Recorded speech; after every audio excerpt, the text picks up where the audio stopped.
नमस्कार विद्यार्थी मित्रांनो, मी प्राध्यापक अनिल पाटील तुमचं सर्वांचं स्वागत करतो आणि आजच्या अध्यापन घटकाला सुरुवात करतो. विद्यार्थी मित्र हो, इयत्ता 11वी मराठी युवक भारती या आपल्या पाठ्यपुस्तकातील अत्यंत महत्त्वाचा घटक मी आज अभ्यासासाठी व अध्यापनासाठी घेऊन आलेलो आहे. आजच्या तासाचं महत्त्व असं आहे विद्यार्थी मित्र हो, आपण जी काही मराठी बोलतो या मराठीमध्ये अनेक शब्द आपण चुकत असतो. लिहिताना असू द्या, बोलताना असू द्या, भरपूर काही चुका आपण करत असतो. मराठी भाषा ही समृद्ध भाषा आहे. अत्यंत त्याचं व्यापकत्व खूप मोठं आहे. परंतु या मराठी भाषेला समजण्यासाठी खूप गाढा अभ्यास करणं अत्यंत गरज आहे. तर विद्यार्थी मित्र हो, आपल्या पाठ्यपुस्तकातील जो आज मी घटक या ठिकाणी अभ्यासासाठी निवडलेला आहे तो म्हणजेच अत्यंत महत्त्वाचा आहे. याच्यावर आधारित परीक्षेमध्ये पैकीच्या पैकी गुण मिळतातच आणि पैकीच्या पैकी गुण मिळवण्यासाठी जर आपण अभ्यास करत असाल तर ते चांगलीच गोष्ट आहे. परंतु त्याच्याही पलीकडे जर आपण विचार केला तर अनादिकाळापर्यंत आपल्याला मराठी भाषा कशी आहे, त्या ठिकाणी त्याची शब्दावली कशी आहे, लिखाणाची पद्धत कशी आहे, शुद्ध लेखनाचा प्रकार कसा आहे, तोही विचार आपण करायला हवा. आज आपण आपल्या पाठ्यपुस्तकातील अनुक्रमणिकेनुसार विभाग क्रमांक 5 त्यातील घटक आहे मुख्य घटक व्याकरण विभाग आणि त्यातील उपघटक आहे भाग क्रमांक 5 शब्दभेद. मराठी व्याकरण शब्दभेद. हा शब्दांचा भेद कोणता आहे आणि शब्दांचा भेद कुठे कुठे त्या ठिकाणी जाणून येतो ते आज आपण घेणार आहोत. विद्यार्थी मित्र हो, शब्दभेद, शब्दांचा भेद, शब्दभेद कुठे तयार होतो, कशा पद्धतीने तयार होतो, त्याची संपूर्ण माहिती आजच्या ह्या घटकामध्ये आपण जाणून घेणार आहोत. आता शब्दभेद म्हणजे काय? जो काही त्या ठिकाणी अर्थाच्या बाबतीत आपण जो काही शब्द बोलतो तोच शब्द जसाचा तसा शब्द लिखाणाच्या दृष्टिकोनातून योग्य नसतो. उदाहरणार्थ आपण मी वैशिष्ट्य बोलतोय पण माझ्या तोंडून ष्ठ येतंय पण लिहिताना पण ट लिहितो, त्याला अर्ध श जोडलेला असतो. म्हणजे असे बरेचसे शब्द आहेत की आपल्याला त्या ठिकाणी माहिती असतात परंतु नजरेखालून गेलेले असतात, पण त्याचं महत्त्व, त्याचं गांभीर्य आपण कधीही समजून घेतलेलं नसतं. म्हणून विद्यार्थी मित्र हो, या आपल्या पाठ्यपुस्तकामध्ये शब्दभेद हा अत्यंत उत्तम आणि अत्यंत महत्त्वाचा घटक 5वा घटक आहे. 5वा घटक म्हणजे व्याकरण विभागातील 5वा उपघटक आहे शब्दभेद. म्हणजे आपल्या पाठ्यपुस्तकातील पृष्ठ क्रमांक 132 वर हा घटक दिलेला आहे. तर मग उघड्या वह्या आणि पुस्तकं संपूर्ण कृती लिहून घ्या आजची, म्हणजे तुम्हाला कुठेही त्या ठिकाणी जेणेकरून अडचण येणार नाही. चला तर मग सुरुवात करूया. शब्दभेद, या शब्दभेदांना त्या ठिकाणी आज आपण सुरुवात करणार आहोत. विद्यार्थी मित्र हो, उपघटक 5 शब्दभेद, खालील वाक्य काळजीपूर्वक अभ्यासा, इथून सुरुवात त्या ठिकाणी केलेली आहे. आता खालील वाक्य जे आहेत काळजीपूर्वक अभ्यासायची आहेत. आता कशी अभ्यासायची तेही तुम्हाला सांगतो. पहिलंच वाक्य आहे म्हणजे पहिलं त्या ठिकाणी उदाहरण दिलेलं आहे, मला पुस्तकाच्या 5 प्रती मिळाल्या. आता प्रती ह्या शब्दाच्या खाली तो शब्द अधोरेखित केलेला आहे, म्हणजे इंग्रजीमध्ये त्याला अंडरलाईन म्हणतात, तो अधोरेखित केलेला आहे. दुसरं वाक्य आहे विद्यार्थी मित्र हो, प्रत्येक मुलाला आई वडिलांप्रती आदर असतो. आता बघा, व्याकरणिक दृष्टिकोन आणि लेखन नियमानुसार, शुद्ध लेखनानुसार प्रति, आता ती हा शब्द शेवटचा जो काही त्या ठिकाणी अक्षर असतं, शब्द असतो, तो त्या ठिकाणी दीर्घ असतो. परंतु वडिलांप्रती, इथं प्रति आणि वरच्या प्रती, तर प्रति म्हणजे संख्या, पुस्तकाच्या संख्या, तो प्रति वडिलांप्रती येणार नाही. वडिलांमध्ये काही वडिलांची संख्या असते का? वडील आपले एकच. त्या पद्धतीने इथं या ठिकाणी आई वडिलांचं प्रति आदर हो, तो शब्द ह्या ठिकाणी. म्हणजे ह्या वरच्या शब्दाचं प्रति ह्या शब्दाचा अर्थ जर म्हटला तर संख्येनुसार त्याचा विचार करावा लागतो. आणि इथं खालचा त्या प्रति म्हणजे आई वडिलांप्रती आदर, प्रति हा आदरयुक्त शब्द आहे म्हणून त्या ठिकाणी तो प्रति शब्द आलेला आहे. अधोरेखित शब्दांच्या अर्थांमध्ये फरक जाणवतो का? फरक जाणवतोच. शब्दांच्या लेखनात फरक असल्यामुळे अर्थात फरक पडतो असं त्या ठिकाणी योग्य त्या पद्धतीनं सांगितलेलं आहे. त्यामुळे अर्थात हा फरक पडतोच. दैनंदिन जीवनात आपण शब्दांचा वापर अगदी सहजतेने करत असतो. दैनंदिन जीवन जगत असताना शब्दांचा वापर सहजतेने, समरसतेने आणि सवयीने करत असतो. शब्दांचे संचित मागच्या पिढीकडून पुढच्या पिढीकडे जात असते. हे संचित पुढच्या पिढीकडे जाताना शब्दज्ञान, शब्दांचा अर्थ, शब्दांची व्युत्पत्ती शब्दांचे लेखन, शब्द वापरण्याचे संदर्भ, शब्दांच्या विविधपण, सूक्ष्म अर्थछटा इत्यादी घटकांचा गांभीर्याने विचार केला जात नाही. परिणामी शब्दांची व भाषेची हेळसांड होते. म्हणून शब्दभेद समजून घेणे म्हणजेच अत्यंत गरजेचं आहे. भाषेत असंख्य शब्द असतात. त्या शब्दांना अर्थ असतो. शब्दांच्या उच्चारातून व लेखनातून जेव्हा सूक्ष्म बदल जाणवतात, पण शब्दांच्या उच्चारातून व लेखनातून जेव्हा सूक्ष्म बदल जाणवतात पण अर्थाच्या दृष्टीने मात्र खूप फरक निदर्शनास येतो, तेव्हा तेथे शब्दभेद असतो. विद्यार्थी मित्र हो, या शब्दभेदाचे आकलन जर नीट झाले नाही तर अर्थभेद हा अर्थहानी आणि अर्थविसंगती उद्भवू शकते. विद्यार्थी मित्रांनो, शब्दभेदामुळे खूप काही त्या ठिकाणी हानी होते. तर आपण दिन हा शब्द लिहितो. पहिली विलांटी जर दिन केला आणि दुसरी विलांटी जर दिन केला, फक्त द ला विलांटी बदलली तरीही अर्थात बदल होतो, खूप मोठा बदल होतो. प्रति आणि प्रति फक्त वेलांटी बदलली, वेलांटी बदलल्यामुळे अर्थात डायरेक्ट बदल होतो. सरळ सरळ मराठी भाषेमध्ये त्याचा अर्थ बदलून जातो. हा शब्दभेद आपल्याला इथं जाणून घ्यायचा. बरेचसे शब्द आहेत विद्यार्थी.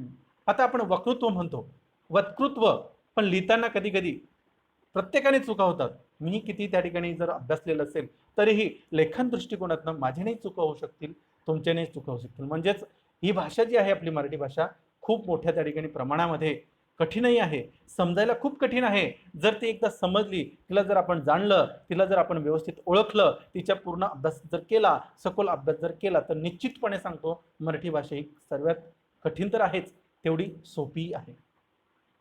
हा झाला शब्दभेदाचा थोडक्यात वापर. आता आपण एक एक शब्द अभ्यासणार आहोत, त्याचा अर्थ जाणून घेणार आहोत आणि त्याचा वाक्यातही उपयोग करणार आहोत. आपल्या पाठ्यपुस्तकाच्या आधारानुसार आपण या ठिकाणी त्याचा अभ्यास करणार आहोत. तर बघा, शब्दभेदाचे वर्गीकरण आहे. म्हणजे शब्दभेदाचे जे वर्गीकरण आहे ते 4 प्रकारे केलेले आहे. ते कोणत्या प्रकारे आहे? पहिलं आहे शब्दांच्या उच्चार साधर्म्यामुळे त्याचा भेद जाणून येतो. त्यानंतर दुसरं आहे शब्द लेखनातील होणाऱ्या सूक्ष्म बदलामुळे शब्दभेद जाणून येतो. तिसरं आहे शब्दांच्या संदर्भांची अचूक जाण नसल्यामुळे आपल्याला त्या ठिकाणी भेद जाणून येतो. आणि चौथं आहे शब्दांच्या लेखनात एखाद्या अक्षराचा फरक असल्यामुळे या ठिकाणी आपल्याला तो भेद जो आहे तो भेद या ठिकाणी जाणून येतो. विद्यार्थी मित्रो, अशा प्रकारे आपल्याला हे 4 प्रकारचे हे जे काही वर्गीकरण आहे, या 4 प्रकारच्या शब्दभेदाच्या वर्गीकरणानुसार आपण पुढे अभ्यास करणार आहोत. प्रत्येकाचं त्या ठिकाणी एक एक, म्हणजेच पहिलं शब्दांच्या उच्चार साधर्म्यामुळे, म्हणजे आपण जे बोलतो ना, उच्चार करतो त्या साधर्म्यामुळे कशा पद्धतीने शब्दभेद होतात त्याचा आपण प्रथमतः अभ्यास करूयात. एक एक वर्गीकरणाचा अभ्यास करत आपण जाणार आहोत. चला तर मग सुरुवात करूयात आपण आपल्या मुख्य भागाला. पहिलंच वर्गीकरण आहे शब्दांचे उच्चार साधर्म्य. आता या ठिकाणी लिहिलेलं आहे 2 शब्दांच्या उच्चारात काहीसे साधर्म्य असते. 2 शब्द जर उच्चारले विद्यार्थी मित्र, त्यामध्ये काहीसा थोडक्यात साधर्म्य म्हणजे समानता असते. साधर्म्य म्हणजेच काय? समानता असते, सारखेपणा असतो. परंतु संदर्भात साधर्म्याला अजिबात स्थान नसते. सारखेपणाला कुठेही महत्त्व नसतं किंवा त्याला स्थानही नसतं. हा संदर्भ पूर्ण जाणून न घेतल्यामुळे किंवा त्याबाबत असलेली उदासीनता यामुळे शब्दांचा अचूक वापर केला जात नाही, असा त्याचा थोडक्यात अर्थ होतो. विद्यार्थी मित्र, साधर्म्याला काहीच महत्त्व नाही आहे, परंतु ही उदासीनता काय आहे की आपण त्या शब्दांची माहितीच जाणून घेत नाही. म्हणून तर आपल्या ह्या मराठीमध्ये अशी उदासीनता जाणून येते. ह्या अचूक शब्दांमुळे जर आपण व्यवस्थित वापर केला तर व्यवस्थितरित्या आपल्याला मराठी समजेल, आणि अचूकपणे जर वापर केला नाही तर खूप मोठा गोंधळ होऊ शकतो. आता बघा, खाली त्या ठिकाणी 1, 2, 3 आणि 4 तक्ते दिलेले आहेत. पहिल्या तक्त्यामध्ये अनुक्रमांक आहे, दुसऱ्या तक्त्यामध्ये शब्द आहे, तिसऱ्यामध्ये अर्थ आहे आणि चौथ्यामध्ये वाक्यात उपयोग आहे. आता आपण शब्द जाणून घेणार आहोत, त्याचा अर्थ जाणून घेणार आहोत आणि नंतर वाक्यात उपयोग करणार आहोत. हे एक शब्द आपल्याला त्या ठिकाणी नजरे घालून घालायचा आहे. आता बघा विद्यार्थी मित्र हो, पहिल्या क्रमांकामध्ये गज आणि दुसऱ्या त्या ठिकाणी त्याच कॉलममध्ये त्याच तक्त्यामध्ये गज हे दोन शब्द सारखेच दिलेले आहेत, पण गज आणि गज दोघांचा अर्थ या ठिकाणी वेगळा त्या ठिकाणी लिहिता येऊ शकतो. आता गज तालव्य उच्चार आहे. गज तालव्य म्हणजे आपल्या तोंडातील जो भाग असतो ना, हा वरचा जो काही टाळू असतो ना, त्याला तो जीभ ठोकली जाते, त्याला तालव्य उच्चार असे म्हणतात. आता ह्या ठिकाणी गज याचा अर्थ असा आहे हत्ती. याचा काय अर्थ आहे? हत्ती. गणपतीच्या कानांना गजकर्ण म्हणतात. गणपतीचे कान, कर्ण, कर्ण म्हणजेच कान, गजकर्ण असे त्या ठिकाणी म्हणतात. गजमुखी, गजानन महाराज, गणपती बाप्पा आपण म्हणतो, गजमुखी गणपती बाप्पा, त्यांनाही त्या ठिकाणी आपण खूप आदरानं आपल्या हिंदू संस्कृतीमध्ये त्याला खूप महत्व आहे. गज, आता दुसरा गज बघूयात. दंतमूल्य उच्चार आहे. गज लोखंडी सळई, लोखंडाच्या ज्या सळ्या असतात त्याला गज आपण म्हणतो. इमारत बांधताना गजांचा वापर हा करावा लागतो. इमारती बांधण्यासाठी किंवा घर बांधण्यासाठी लोखंडी सळईचा वापर हा करावा लागतो. दुसरं आहे पार, बसण्याची सार्वजनिक जागा. पार, पार, पार, तीन शब्द आहेत. आता पहिल्या पारच्या शब्दामध्ये त्याचा अर्थ आहे बसण्याची सार्वजनिक जागा, म्हणजे पारवठा म्हणतो आपण त्याला, जसं आपल्या इथला पारनाका आहे. त्यानंतर त्याचा अर्थ आहे बसण्याची सार्वजनिक जागा आणि त्याचा वाक्यात उपयोग आहे गावातील पार ग्रामसभेसाठी उत्तम आहे. आता दुसरा पार आहे. पार म्हणजेच पलीकडे, त्या पार, पलीकडे आपण म्हणतो बघा, त्या पार असाही शब्द वापरला जातो. तिथं वाक्यात उपयोग केलेला आहे. नदी पार घनदाट जंगल आहे, आमचा गाव नदी पार आहे. असे अनेक वाक्यरचना तुम्ही तयार करू शकता विद्यार्थी मित्र. इथं तर तुम्हाला फक्त उदाहरणासाठी ही वाक्यरचना दिली. वाक्यरचना तुम्ही स्वतःची जर तयार केली, वाक्यात उपयोग जर तुम्ही स्वतः केला तर अधिक उत्तम असेल, अधिक उत्तम असेल. चला तर मग दुसऱ्या याच्यात जाऊयात. आपण दुसऱ्या पानाकडे वळणार आहोत. तिसरं, पहिल्याच वर्गीकरणाचं तिसरं जो आहे कर आणि कर. बघा या ठिकाणी कर हे दोन शब्द दिलेले. आता कर पहिल्याचा त्या ठिकाणी अर्थ आहे हात आणि वाक्यात उपयोग आहेत सामाजिक कार्य अनेक करांनी एकत्र येऊन केल्यास यशस्वी होते. अनेक कर म्हणजे एकत्र हात आल्यानंतर. दुसरं कर म्हणजेच करणे. कर पहिला हात, दुसरं कर करणे. तू तुझा अभ्यास पटकन कर. बघा या ठिकाणी दोघंही शब्द कसा उच्चार साधर्म्य, आपल्याला पहिलं वर्गीकरण उच्चार साधर्म्यानुसार कशा पद्धतीने शब्दभेद होतो ते आपल्याला इथं जाणून घ्यायचं. चौथं आहे वाच. वाच, पहिल्या वाच ह्या शब्दाचा अर्थ आहे वाचणे आणि त्याचा वाक्यात उपयोग आहे ललित वाङ्मय वाचनीय असते. तू रोज अभ्यास करून वाचणे किंवा रोज वाचून काम करून अभ्यास करणे, असं तुम्ही वाक्यरचना तुमच्या पद्धतीने बदल करू शकता. दुसरं वाच आहे तरणे. वाचाल तर वाचाल. बघा या ठिकाणी खूप सुंदर वाक्यरचना आहे, वाचाल तर वाचाल. दुसरं वर्गीकरण शब्द लेखनातील सूक्ष्म बदल. आता शब्द लेखनातील, आता पहिलं उच्चार साधर्म्यातील शब्दभेद होता, आता शब्द लेखनातील सूक्ष्म बदल या ठिकाणी दिलेला आहे. बघा शब्द लेखन करताना ह्रस्व दीर्घ याला अनन्यसाधारण महत्व आहे. यात चूक झाली तर केवळ लेखनातच नव्हे, लेखनातच फरक पडतो असे नाही, तर चुकीचा अर्थही प्राप्त होऊ शकतो. हे अत्यंत उत्तम आहे विद्यार्थी मित्र आणि अत्यंत महत्त्वाचा भाग आहे. शुद्ध लेखनाचा भाग इथे येतो. शब्द लेखनातील जो सूक्ष्म बदल आहे तो फक्त विलांटी जर बदलली तर भांडणाचं स्वरूप होऊ शकतं. फक्त विलांटी बदलल्यामुळे विचार करा किती महत्व आहे. आता इंग्रजी भाषेमध्ये कुठे विलांटी येते? काना, मात्रा, उकार, विलांटी काहीच येत नाही इंग्रजी भाषेमध्ये. सरळ अक्षर आहेत, पण आपल्या मराठीमध्ये विलांटी आहे, दुसरा उकार, पहिला विकार, ह्रस्व, दीर्घ या सर्व गोष्टीला अत्यंत महत्व आहे. ही अशी मराठी आहे, माय मराठी. आपण आता शब्दलेखनामध्ये जो ह्रस्व दीर्घाचा वापर, आता ह्रस्व म्हणजे काय आणि दीर्घ म्हणजे काय हे तुम्हाला माहिती असेल. थोडक्यात सांगतो. ह्रस्व म्हणजे एखाद्या शब्दाला उच्चारताना कमी कालावधी लागतो, त्याला ह्रस्व असे म्हणतात. म्हणजेच पहिली विलांटी ह्रस्व असते आणि दुसरी विलांटी दीर्घ असते. थोडक्यात तुम्हाला समजावं म्हणून असं सांगतोय. एखाद्या शब्दाला उच्चारण्यासाठी जर जास्त कालावधी लागत असेल, जास्त वेळ लागत असेल तर त्याला दीर्घ स्वर म्हणतात. लक्षात आलं? ही थोडक्यात व्याख्या आहे. म्हणजेच त्या ठिकाणी दुसरा उकार असेल, दुसरी विलांटी असेल, त्याला त्या ठिकाणी दीर्घ स्वर असं म्हटलं गेलेलं आहे. आता इथं जाणून घेऊयात आपण. पहिलं अनुक्रमांकामध्ये शब्द आहे प्रति. प्रतीला, तीला दुसरी विलांटी दिलेली आहे. आता इथं प्रतीला दुसरी विलांटी आहेत म्हणजे संकेत त्याचा उपयोग होणार आहे, त्याचा अर्थ दिलेला आहे. प्रत पुस्तकाची प्रत, एकापेक्षा अधिक प्रती म्हणजे संकेताचा वापर केला जातो। वाक्यात उपयोग केलाय, पुस्तक विक्रेत्याने पुस्तकाच्या 500 प्रती मागवल्या, किंवा याच्यात वाक्यात उपयोग तुम्ही तुमच्या पद्धतीने करा विद्यार्थी मित्र, हे तुम्हाला समजावं म्हणून याच्यात वाक्यरचना केलेली आहे, तुम्ही तुमच्या पद्धतीने करा। आता इथं तुम्ही पुस्तक विक्रेत्याने पुस्तकाच्या 500 प्रती मागवल्या असं जर केला, त्याच्यात बदल करा। मी पुस्तक विक्रेत्याकडे सुमारे 200 प्रती मागवल्या होत्या, बदल करा। वाक्यात बदल तुम्हाला करता यायलाच पाहिजे। दुसरा प्रती आहे विद्यार्थी मित्र, आता दुसरा प्रती जो आहे ना, तो प्रती आपण पत्र लिहिताना टू, इंग्रजीमध्ये टू लिहितो तिथं आपण मराठीत प्रती लिहितो। प्रती आदर, आदराचा भाव या ठिकाणी येतो। पहिली विलांटी आहे, म्हणजेच पहिल्या प्रतीला दीर्घ स्वर होता, दुसऱ्या प्रतीला ऱ्हस्व स्वर आहे। लक्षात आलं? दुसऱ्या प्रतीचा अर्थ जाणून घेऊयात। एखाद्याला उद्देशून, एखाद्याला आदराचं स्थान देऊन विद्यार्थ्यांनी शिक्षकांप्रती आदरभाव राखावा।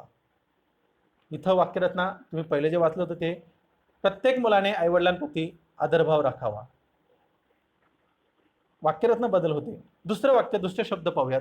शीर, या शीला त्या ठिकाणी पहिलीच विलांटी आहे आणि दुसऱ्या शीला त्या ठिकाणी दुसरी विलांटी। म्हणजेच बघा, पहिल्या याच्यात शीला जो काही पहिला शब्द दिलेला आहे त्याला दुसरी विलांटी म्हणजे दीर्घ स्वर आहे, त्याचा अर्थ आहे नस, रक्तवाहिनी। शीर, नस, ह्या ज्या काही रेषा गेलेल्या असतात, नसा गेलेल्या असतात त्या।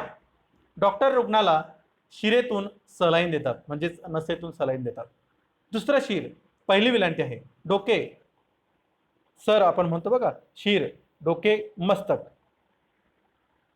तळ हातावर शीर घेऊन सैनिक देशासाठी अहोरात्र लढतात। तळ हातावर शीर घेऊन सैनिक देशासाठी अहोरात्र लढत असतात। बघा किती सुंदर वाक्यरचना आहे। या वाक्यरचनेमध्ये मी भारावून गेलो। देशाप्रती, देशाचा आदरभाव, देशाविषयी प्रेम या ठिकाणी जागृत होतं। या शीर या शब्दाचा त्या ठिकाणी अर्थ आपण इथं जाणून घेतला। आता तिसऱ्या अनुक्रमांकाकडे जाणार आहोत। सूत, पहिल्या सूत या शब्दाला दुसरा उकार आहे, म्हणजेच दीर्घ स्वर आहे।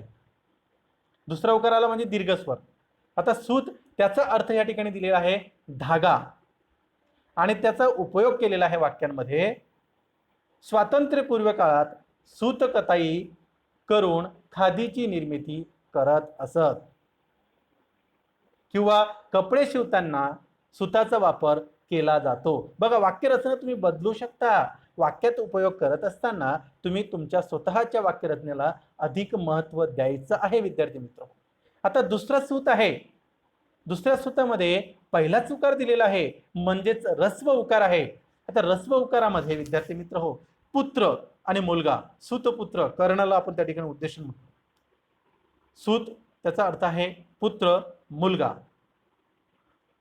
त्याचा वाक्यात उपयोग करायचा आहे। कवी केशवसूत हे आधुनिक कवितेचे जनक होत। सूतपुत्र कर्ण महान होता। बघा, तुम्ही वाक्यात उपयोग करताना बदल करा। आता चौथ्या अनुक्रमांकाकडे जाणार आहोत। दीन, हा जो काही दीन शब्द आहे विद्यार्थी मित्र हो, या दीन शब्दाला दुसरी विलांटी आहे, म्हणजे दुसरी विलांटी असल्यामुळे हा दीर्घ स्वर झाला। त्याचा अर्थ होतो गरीब, दुबळा। आपलं दुबळा सरनेमवाले विद्यार्थी नाही, हा आडनावाले। दुबळा हा शब्द आहे, आडनावाले नाही। म्हणजे तुम्ही म्हणाल दुबळा आपल्याला बोललेत का, तसं काहीच नाही विद्यार्थी मित्र। दीन, गरीब, दुबळा, म्हणजेच पैशाने किंवा कुठल्याही पद्धतीने तो गरीब, त्याचा अर्थ आहे, वाक्यात उपयोग केलेला आहे। महात्मा फुले यांना दीन दुबळ्यांच्या कळवळा होत्या। त्या वस्तीत गरीब म्हणजे दीनता, हीनता खूप आहे। आता दुसरा दिन शब्द बघूया आपण। दुसऱ्या दिनला पहिलीच विलांटी दिलेली आहे, म्हणजे तो ऱ्हस्व स्वर झाला। त्याचा अर्थ दिलेला आहे दिवस। प्रजासत्ताक दिन उत्साहात पार पडला। बघा, प्रजासत्ताक दिन उत्साहात त्या ठिकाणी पार पडला। स्वातंत्र्य दिनी सर्वांना हार्दिक शुभेच्छा। म्हणजे ह्या दिवशी वाक्यात उपयोग करताना त्या ठिकाणी दिन, फक्त दीला पहिली विलांटी आणि दुसरी विलांटी जर बदलली ना, अर्थात संपूर्ण बदल झालेला आपल्याला दिसून येतो। हाच दिन म्हणजे पहिला विलांटी दुसऱ्या विलांटीचा दिन जर आपण वार किंवा दिवसाला लावला तर तो दिवस गरीब झाला, असं थोडक्यात आपल्याला म्हणायला काय हरकत नाही। बघा किती घोळ होतो, लेखनातील नियम बदलला किंवा लेखनातील विलांटी बदलली, उकार बदलला तरीही सर्व गोंधळ होऊ शकतो। पुढच्या शब्दाकडे जाऊयात। 5 क्रमांकाचा शब्द आहे आदी. दीला दुसरी विलांटी आहे म्हणजे दीर्घ स्वर आहे, त्याला त्या ठिकाणी इतर वगैरे असा त्याचा अर्थ होतो. त्याचा वाक्यात उपयोग जर केला विद्यार्थी मित्र हो, बाजारातून केळी, संत्री, मोसंबी आदी फळे आणली. विद्यार्थी मित्रांनो, दुसरा आदी आहे, दीला पहिली विलांटी आहे म्हणजे ऱ्हस्व त्या ठिकाणी स्वर आहे, त्याचा अर्थ आहे आरंभ, सुरुवात करणे. त्याचा त्या ठिकाणी वाक्यात उपयोग केलेला आहे. सृष्टीच्या आधी अंताविषयी नेमकेपणाने सांगता येत नाही. बघा, आरंभ करणे, सुरुवात करणे, स्टार्ट करणे इंग्रजीमध्ये त्याचा त्या ठिकाणी अर्थ होतो. चला तर मग पुढे जाऊया. तिसऱ्या वर्गीकरणाकडे जाणार आहोत. तिसरं वर्गीकरण आहे शब्दभेदाचं. त्या तिसऱ्या शब्दभेदाच्या वर्गीकरणाकडे आपण मित्र हो, शब्दांच्या संदर्भाची अचूक जाण म्हणजे संदर्भानुसार शब्दप्रयोग. शब्द जे आहेत त्या संदर्भाचा अचूक जाण असणं गरजेचं आहे. आता संदर्भानुसार शब्दप्रयोग कसे असतात, कोणता शब्द कोठे वापरावा याबद्दल काही संकेत असतात, ते आपल्याला वापरता येत नाहीत. आपण वक्तृत्व करतो, छान बोलतो, सूत्रसंचालन करतो, पण त्यावेळेस नेमक्या शब्दांचा वापर कुठे करावा ते आपल्याला कधी कधी समजत नाही. या संकेतांना संदर्भाची पार्श्वभूमी असते. संदर्भ आणि यात अंतर निर्माण झाले तर अर्थातही फरक पडतो, अर्थविसंगती दिसून येते. त्यात बघूयात आपण 1 2 3 4 5. आपण या ठिकाणी जे काही 5 प्रकारचे शब्द आहेत ते आपण जाणून घेऊया. 2-2 आहेत त्याचे शब्द. परीक्षेमध्ये असे शब्द येतील विद्यार्थी मित्र, तुम्हाला त्याचा एक तर अर्थ लिहायचा आहे आणि वाक्यात उपयोग करायचा आहे. कळलं तुम्हाला? पहिलं, आयोजन, कार्यक्रमाची सुसूत्र आखणी. तर आयोजनाच्या जागेवर आपण संयोजन म्हटलं तर चुकीचं ठरू शकतं. आयोजन करायचे म्हणजे कार्यक्रम सुरुवात करण्याच्या अगोदर त्याची बांधणी करायची. त्याचा वाक्यात उपयोग, अंधश्रद्धा निर्मूलन समितीची युवकांसाठी 1 दिवसीय शिबिराचे आयोजन केले आहे. दुसरा शब्द आहे, शब्दांच्या संदर्भाची अचूक जाण असणं इथं गरजेचं आहे. इथं शुद्ध लेखन येत नाही. शब्दांचा वापर संदर्भानुसार कसा शब्द प्रयोग करावा ते ह्या ठिकाणी येतं. संयोजन, सांधा, मिलाप, जोड, एकत्र आणणं. अंधश्रद्धा निर्मूलन समितीचे आयोजन केलेल्या शिबिराचे संयोजन आमच्या महाविद्यालयाने केले, एकत्र आणले, मिलाप केला, जोड केली. आता दुसरा शब्द आहे उद्देश, द ला द जोडलेला आहे, वरती त्या ठिकाणी एक मात्रा आहे, त्याचा अर्थ होतो हेतू. आता आपण उद्देशाच्या जागेवर उद्दिष्ट वापरलं तर ध्येय आणि साध्य त्याचा अर्थ होतो. खाली उद्दिष्ट आहे त्याचा अर्थ ध्येय किंवा साध्य. आता हेतूचा अर्थ आपण म्हटला तर त्याचा वाक्यात उपयोग कसा होईल, चांगल्या उद्देशाने केलेले काम चांगलेच होते. उद्दिष्ट त्याचा अर्थ आहे ध्येय, साध्य. प्रामाणिक कष्ट हे साधन असते तर यश प्राप्ती हे उद्दिष्ट असते. दुसरं अशा पद्धतीने उद्देश्य आणि उद्दिष्ट आहे. तिसरं बघूयात, उद्घाटन. उद्घाटन या शब्दाचा अर्थ तुम्हाला माहिती असेल, कार्यक्रमाची सुरुवात. प्रमुख पाहुण्यांच्या हस्ते कार्यक्रमाचे उद्घाटन झाले. दुसरं आहे प्रकाशन, पुस्तकाचं प्रकाशन होतं. प्रकाशित करणे म्हणजे त्याला प्रकाशात आणणे, मुक्त करणे असाही त्याचा अर्थ होऊ शकतो. डॉक्टर नरेंद्र जाधव यांच्या आमचा बाप आणि आम्ही, आमचा बाप आणि आम्ही या पुस्तकाच्या सर्व प्रती प्रकाशनाच्या दिवशीच संपल्या, म्हणजे त्याचा वाक्यात उपयोग कसाही करू शकता. चौथा शब्द आहे स्वागत, आदराने समोर जाणे. प्राचार्यांनी प्रमुख पाहुण्यांचे स्वागत केले. सत्कार, कार्याबद्दल उचित सन्मान. स्पर्धा परीक्षेत यश मिळालेल्यांचा खास सत्कार करण्यात आला.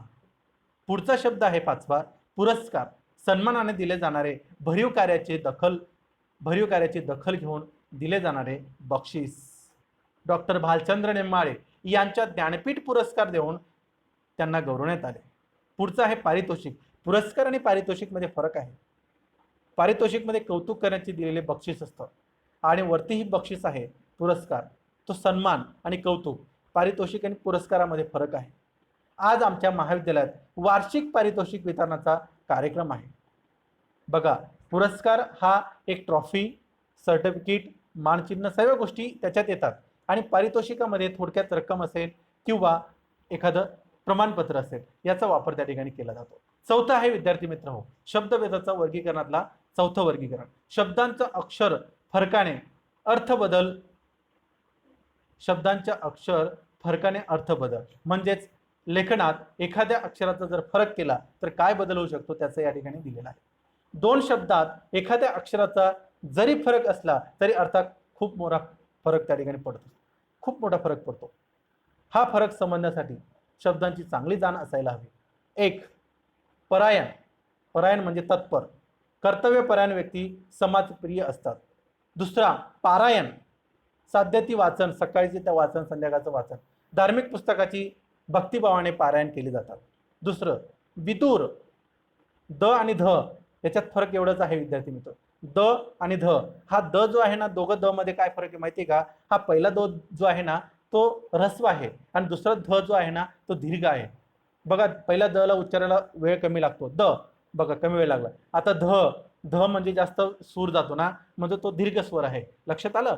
हे लक्षात ठेवायचं लिहिताना आणि वाचताना बोलताना। विदूर म्हणजे माहितगार, अनुभवी, एखादा विदूर याचा अर्थ काय आहे? त्याला खूप माहिती आहे, खूप अनुभवी आहे। विदूर व्यक्तींना सन्मान, विदूर व्यक्तींचा सन्मान करावा असं त्या ठिकाणी अर्थ आहे। दुसरं विधूर, पत्नीचे निधन झालेला म्हणजे विधवा, पती, पत्नीचे निधन झालेला जो व्यक्ती असतो त्याला विधूर म्हणतात। विधुरावस्थेतही तात्यांनी मुलांना आईची उणीव भासू दिली नाही। बघा इथे या ठिकाणी विधूर आणि द फक्त एवढा जर बदल झाला ना तर अर्थामध्ये खूप मोठा बदल होतो, हे तुम्हाला नमुना दाखल सांगितलेलं आहे। तिसरा शब्द पाहूयात, खळ आणि खळे। खळ म्हणजे डिंकाचा पदार्थ, चिकट पदार्थ म्हणतात त्याला।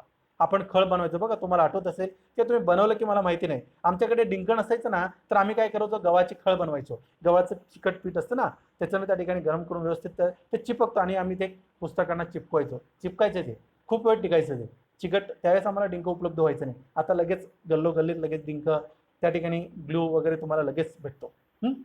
चिकट पदार्थ असतो। खळ लावून पाकिट बंद करताना आम्ही भरपूर कामाशी केली होती आमच्या वेळेस, आता ते बंद झालेले। खळे, कृषी संस्कृतीत मळणी करण्यासाठीची जागा, हे कंपाऊंड केलेलं असतं ना, काटेरी असेल किंवा मग लोखंडाचं असेल किंवा भिंती, ते त्याला खळे म्हणतात। शेतकरी खळ्यात कणसनाची मांजळे म्हणजे काही काम करत होते, बैल बांधण्याची, म्हशी बांधण्याची, गाई म्हशी वगैरे बांधण्याची जागा असते, खळ्याची जागा असते। कंस काढल्यानंतर तिथं मळणीची जागा असते, असं एक खळ म्हटलं। चौथं, उपहार, नजराणा, भेट वस्तू म्हणजे गिफ्ट आपण इंग्रजीमध्ये म्हणतो। मामीने दिलेल्या पुस्तकाचा उपहार वैशिष्ट्यपूर्ण ठरला आणि त्या ठिकाणी खाली उपहार, बघा प ला फक्त काना दिलेला आहे। उपहार म्हणजे फराळ, अल्पोपहार म्हणजेच या ठिकाणी प ला काना दिल्यानंतर लगेच अर्थ बदल होतो आणि प चा काना काढल्यामुळे त्याचाही अर्थ बदल झालेला आपल्याला दिसतो। आमच्या गावातील रुचिरा उपहारगृह लोकप्रिय आहे, असं त्याचा त्या ठिकाणी वाक्यात उपयोग केलेला आहे। अशा पद्धतीने विद्यार्थी मित्र हो, हे जे काही 4 वर्गीकरण आहेत त्यातलं 5वं पाहूयात। नामांकित, प्रख्यात, प्रसिद्ध असणे त्याचा अर्थ आहे, त्याचा वाक्यात उपयोग केला आहे। डॉक्टर रघुनाथ माशेलकर हे नामांकित शास्त्रज्ञ आहेत। दुसरं, मानांकित, मानाचे स्थान प्राप्त करणे त्याचा अर्थ आहे। भारताची बॅडमिंटनपटू पी.व्ही. सिंधू हिला जागतिक क्रमवारीत दुसऱ्या क्रमांकाने मानांकित केले। 6वं शब्द आहे आवाहन करणे, म्हणजे त्या ठिकाणी आवाहन करणे, एखाद्या गोष्टीच्या प्रारंभासाठी प्रतिसादाला प्रवृत्त करणे किंवा विनंती करणे असं त्याचा त्या ठिकाणी अर्थ आहे। प्लास्टिक हटाव या मोहिमेच्या आवाहनाला नागरिकांनी उत्तम प्रतिसाद त्या ठिकाणी दिला। आव्हान, आव्हान आणि आवाहन याच्यात फरक आहे। एखाद्या गोष्टीच्या सिद्धतेची जबाबदारी स्वीकारणे, चॅलेंज, आव्हान स्वीकारणे। उत्साहाच्या काळात नागरिकांच्या सुरक्षिततेचे पोलिसांपुढे आव्हान असते। पुढचं 7वं शब्द आहे अंतर, भेद, तफावत, गॅप इंग्रजीमध्ये। आधुनिक यंत्रयुगात जग जवळ आले पण माणसाच्या मनामनातले अंतर मात्र वाढले आहे। दुसरा, अंतर, बघा अंतर आणि अंतर फक्त काना दिलेला आहे, सर्वच बरोबर आहे, फक्त काना वाढलेला आहे। अंतर्गत, अंतर म्हणजेच अंतर्गत, अंतर म्हणजेच भेद। आंतर महाविद्यालयीन क्रीडा स्पर्धेत आमच्या महाविद्यालयाचा प्रथम क्रमांक मिळाला, असं त्या ठिकाणी अर्थ वाक्यात उपयोग होऊ शकतो। 8वं, प्रहर, प्रहर आणि प्रहार, हला फक्त काना दिला तरी बदल होतो। प्रहर म्हणजे विशिष्ट वेळ, सकाळची वेळ, संध्याकाळचा प्रहर, दुपारचा प्रहर, सकाळचा प्रहर म्हणजे विशिष्ट वेळ।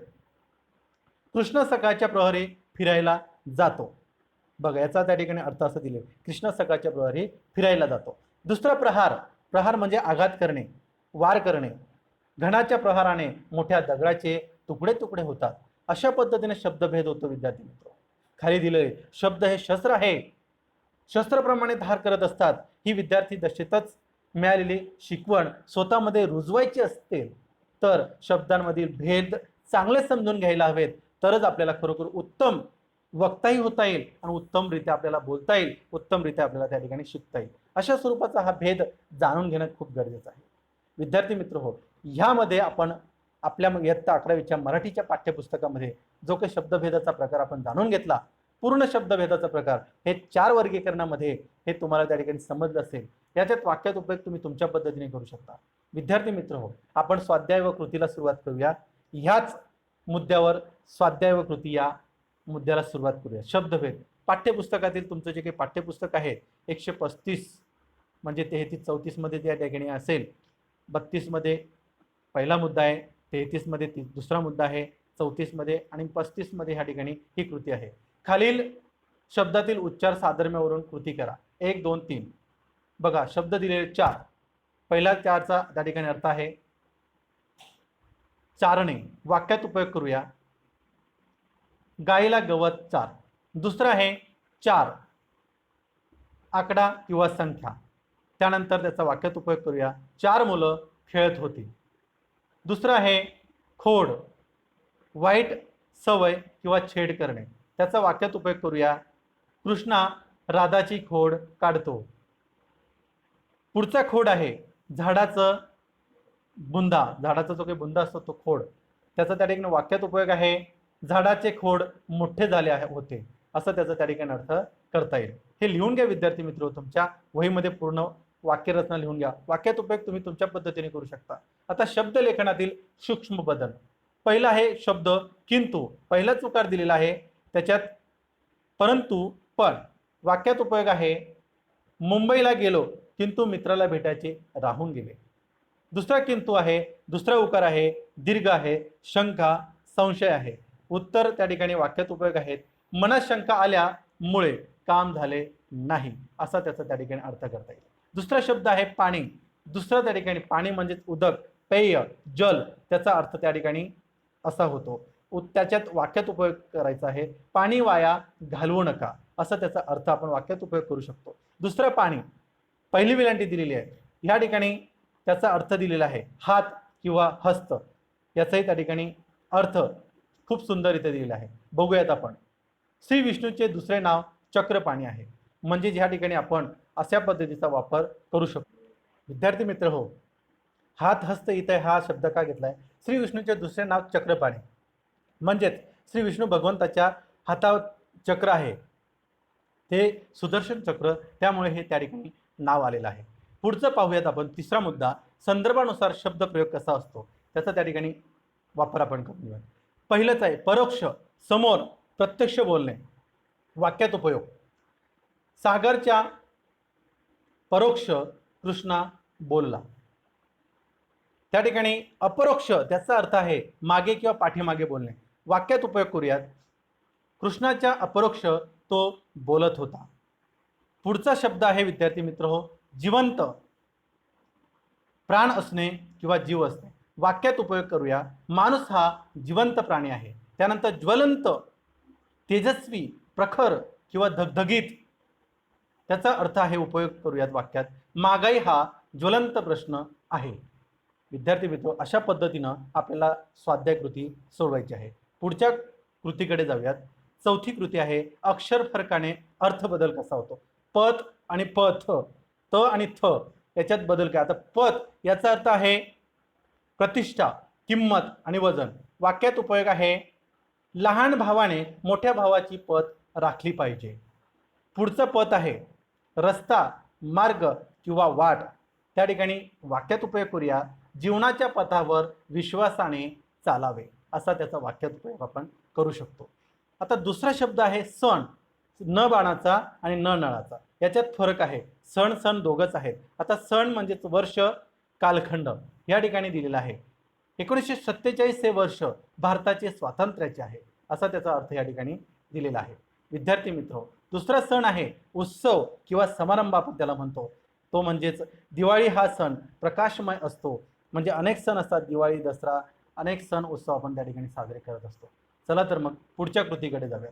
आता शब्दातील उच्चार साधर्म्यानुसार कृती करा. त्याच्यात पहिलेच शब्द आहे शिळा, शिळा. आता पहिला शब्दाचा अर्थ ताजा नसणारा. भिकाऱ्याला नेहमी शिळे पदार्थच दिले जातात. दुसरा शिळा आहे दगड. पूर्वी शिळा म्हटलं आपण दगडच बोलतो, आता शिळा. शिल्पकाराला शिळेतून मूर्ती घडवतो. दुसरा शब्द आहे कोरडा, कोरडा. सारखेच आहेत, पण आता कोरडा शुष्क, वाळलेला. घसा कोरडा पडला होता वाक्यात उपयोग आहे. दुसऱ्या शब्दाचा अर्थ आहे कोरडा म्हणजे चाबकाचा तडाखा. कोरडे पडल्याशिवाय अक्कल ठिकाणावर येत नाही असा वाक्यात उपयोग करू शकतो. पुढे जाऊयात. उल्लेख शब्द लेखनातील सूक्ष्म बदलानुसार कृती करा. पहिला शब्द आहे खून. न बाणाचा न नळा असं त्या ठिकाणी फक्त एवढा न बदललेला आहे. दुसरा जोकार आहे. पहिले खून म्हणजे संकेत, इशारा. त्याचा वाक्यात उपयोग आहे त्याच्या हाताच्या खुणा मला समजल्याच नाहीत. दुसरा खून म्हणजे हत्या करणं. तो खुनी पोलिसांच्या तावडीतून पळाला. दुसरा शब्द आहे दिन, दिन. दोघं त्याचा अर्थ आपण पाहिलेला आहे. पहिला दिन आहे त्याचा दिवस अर्थ होतो. दुसरा दिनचा अर्थ आहे गरीब किंवा अत्यंत विनयशील. अखेर तो सुदिन आलाच. दुसरं दिन. जगी ते दिन पद दलित तया जाऊन उठवावे. दिन दुबळ्या लोकांना मदत करण्यापुरते सारखे दुसरे पुण्य नाही असा त्याचा अर्थ होतो. पुढे जाऊया विद्यार्थी मित्र हो. तिसरं संदर्भानुसार शब्द प्रयोजन कृती करा.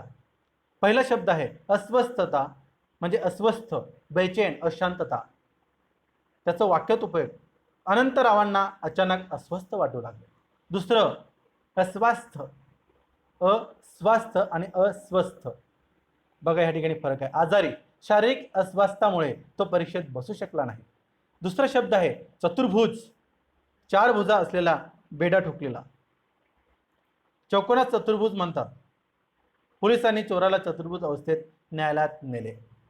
चतुर्विध, चतुर्विध धर्म, अर्थ, काम, मोक्ष या चतुर्विध पुरुषार्थीची प्राप्ती जीवनात महत्त्व आणते किंवा महत्त्व देते.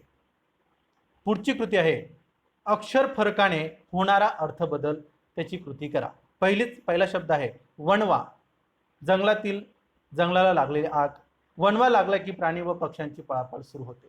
दुसरा वणवा तुटवडा, कमतरता. उन्हाळ्यात सर्वत्र पाण्याची वणवा निर्माण होते. दुसरा शब्द आहे धरा म्हणजेच पृथ्वीला आपण धरणी माता म्हणतो.